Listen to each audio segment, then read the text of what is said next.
มีกาวะมาแม่นบ่สมอยู่ใสกะเฮ็ดกันไว้เด้อลาวแม่นให้หักกันไว้จารุเดช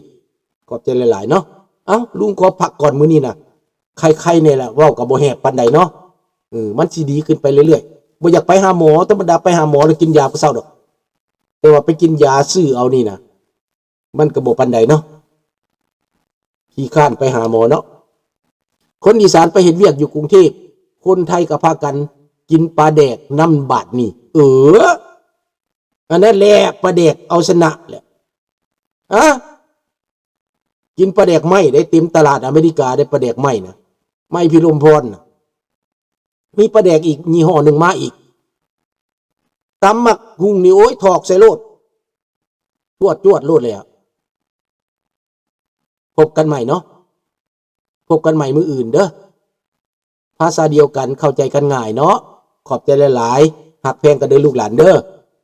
ผิดพลาดประการใดก็อย่าถือสาหนับกันเด้อขอบคุณมากครับอำลาพระจากเท่านี้ราตรีสวัสดิ์กุดไนบอนนุยโอเรวัวอาลาโปรเชน thank you บายบายสวัสดีทุกคน